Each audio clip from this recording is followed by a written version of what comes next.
TTN লাইভে সকলকে স্বাগত। দর্শক, আছি কক্সবাজারের ব্যস্ততম মাছের বাজার মৎস্য অবতরণ কেন্দ্রে।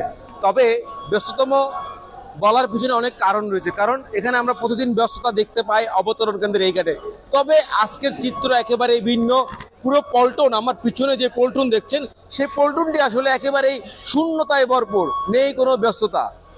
দর্শক, আমরা ব্যস্ততাহীন এই পল্টনে আসলে আজকে হেঁটে এবং জানার চেষ্টা করব কেন এই পল্টনে ইলিশ নেই।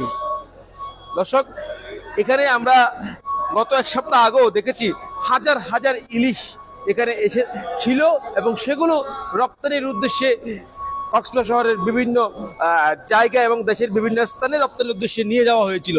তবে আজকের চিত্র একেবারে ভিন্ন। দেখতে পাচ্ছেন এই যে পল্টনের পার্শ্ববর্তী যে ট্রাকগুলো দেখছেন, এই ট্রাকে করে ইলিশ নিয়ে যাওয়া হয় দেশের বিভিন্ন স্থানে। তবে আজকের ট্রাকগুলো খালি দাঁড়িয়ে রয়েছে, কোনো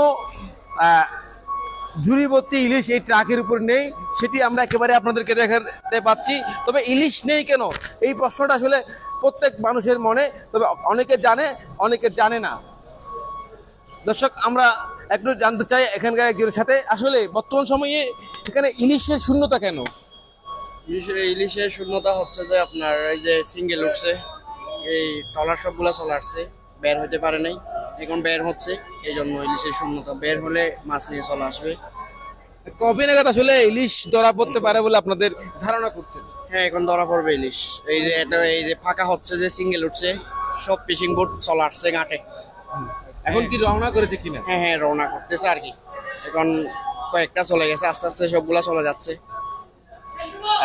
ধন্যবাদ আপনাকে। দর্শক, কথা বলছিলাম এখানকার একজন কর্মরত সাথে, আমরা তার কাছ থেকেও জানার চেষ্টা করছিলাম ইলিশ নেই কেন। আমরা কিছু ব্যবসায়ীরা বসে আছে, তাদের কাছে যাব এবং তাদের কাছ থেকেও জানার চেষ্টা করব অবতরণ কেন্দ্রের এই ঘাটে ইলিশ নেই কেন। আজকের আমাদের এই প্রশ্নটি আসলে শুধু আমাদের না, কক্সবাজার শহরের প্রত্যেকটা সাধারণ মানুষের। তবে মানুষকে বলে দিতে চাই, বৈরী আবহাওয়া যেটি মানুষকে আসলে বৈরী আবহাওয়া মানুষের প্রভাবের কারণে ইলিশের শূন্যতা দেখা দিয়েছে ঘাটে। আমরা একটু ব্যবসায়ীরা এখানে বসে আড্ডা মারছেন, যেহেতু ইলিশ নেই আজকে অবতরণ কেন্দ্রের ঘাটে। তাদের থেকে একটু জানতে চাই কবে নাগাদ আসলে ইলিশ ধরা পড়বে এবং ইলিশ নেই কেন? ইলিশ হবে, ইলিশের জন্য ট্রলার গেছে, আর 2-3 দিন সময় লাগবে। ইলিশ তো ইনশাল্লাহ হবে। এবং ইলিশ কেমন পাবে বলে আসলে এটা এটা এটা আমি ব্যক্তিগতভাবে আমি বলতে পারবো না, এটা আল্লাহর হুকুম, এটা রিজিকের মালিক আল্লাহ। সেখানে আরো কয়েকজন বিক্রেতা আছে, তাদের সাথে কথা বলছি। আপনি একটু বলেন আসলে, মানে বর্তমান সময়ে ইলিশ নেই, একেবারে শূন্যতা, একদম ব্যস্ততাহীন হয়ে পড়েছে এই অবতরণ কেন্দ্রের এই ঘাট। ইলিশ কবে নাগাদ ধরা পড়তে পারে, কবে নাগাদ এই ঘাটে আবারও ইলিশে পরিপূর্ণ হবে?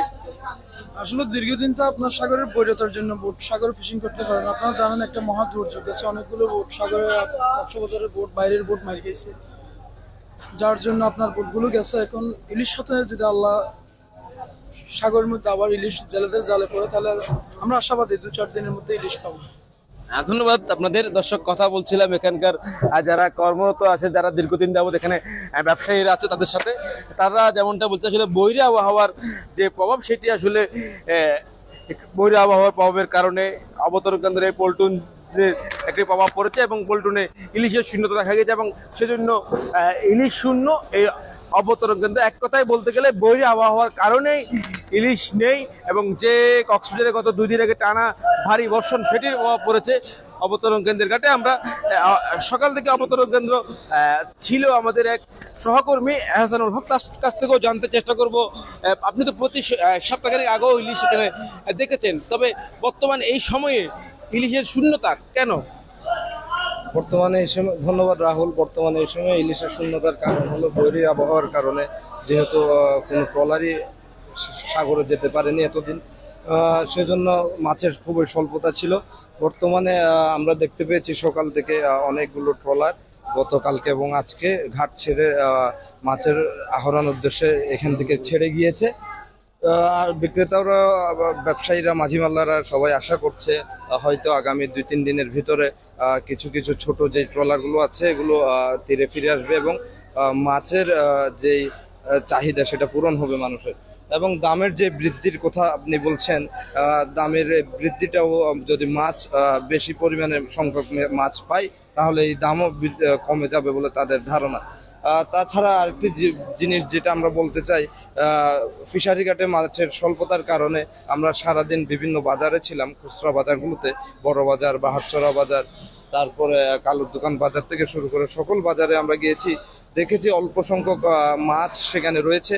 সেই মাছগুলো বিভিন্ন জায়গা থেকে একদিন দুই দিনের যে বড়শি দিয়ে যে মাছগুলো মারে, এরকম ছোট ছোট বোটে করে মাছগুলো এনেছে। অল্প সংখ্যক মাছ আসলে খুচরা বাজারগুলোতে রয়েছে। এই মাছ বড় ট্রলারগুলো যখন সাগর থেকে ফিরে আসবে তখন মাছের স্বল্পতাও কমে যাবে। এই যে স্বল্পতা, অনেক স্বল্পতা আমরা দেখতে পেয়েছি, কিন্তু একটা 800 গ্রামের ইলিশ আমরা দেখেছি বাজারে 1500 টাকা করে বিক্রি হচ্ছে। আপনি বিভিন্ন বাজারে কি সেম একই দামে কি বিক্রি হচ্ছে কিনা? বড় বাজারে 1500, অন্য বাজারে গেলে এটা 1600-1800 থেকে বিক্রি হচ্ছে, আরো বেশি, কম নেই কোথাও। বিক্রেতারা কি বলছে আসলে, ইলিশ খেতে পাচ্ছে কিনা ক্রেতা সাধারণরা? বিক্রেতারা বলছে আমরা মাছ নিয়ে বসে আছি অল্প সংখ্যক, কিন্তু ক্রেতা নেই। এত বেশি বৃদ্ধি দামে কিভাবে ক্রেতারা কিনবে? একটি দিন মজুরের কোনোদিন সম্ভব না যে 1600-1800 টাকা দিয়ে সে ইলিশ কিনে খাবে বা অন্যান্য মাছ কিনে খাবে। যে সকল মিঠা পানির মাছ আছে, পাঙ্গাস, তেলাপিয়া, যেগুলো সেগুলো কেজি প্রতি 50 থেকে 100 টাকা বৃদ্ধি, সাধারণ মানুষের একেবারে নাগালের বাইরে বললে চলে। ধন্যবাদ রাহুল আপনাকে। ধন্যবাদ। দর্শক, কথা বলছিলাম আমাদের সহকর্মী এহসানুল হকের সাথে, এবং আমরা একটু জানিয়ে দিতে চাই আবারও বৈরী আবহাওয়া বিরাজমান ছিল, সেই কারণে ফিশিং ট্রলারগুলো মাছ আহরণ করতে যেতে পারেনি, এবং বর্তমান সময়ে যে ফিশিং ট্রলারগুলো নিরাপদ স্থানে ফিরে এসেছিল সেগুলো প্রস্তুতি নিচ্ছে এবং সাগরের উদ্দেশ্যে রওনা দিচ্ছে, এবং সেই ফিশিং ট্রলারগুলো যখন ফিরে আসবে এই অবতরণ কেন্দ্রের ঘাটে, ঠিক তখনই মাছে মাছে পরিপূর্ণ হয়ে উঠবে। শুধু ইলিশ নয়, তারা নানা প্রজাতির সামুদ্রিক মাছ নিয়ে অবতরণ কেন্দ্রের ঘাটে ফিরে আসবে বলে আশাবাদী এখানকার জেলে এবং কর্মরত শ্রমিকরা। দর্শক, এতক্ষণে হয়তো আপনারা বুঝতে পেরেছেন কেন বাজারে অবতরণ কেন্দ্রের এই ঘাটে ইলিশ নেই।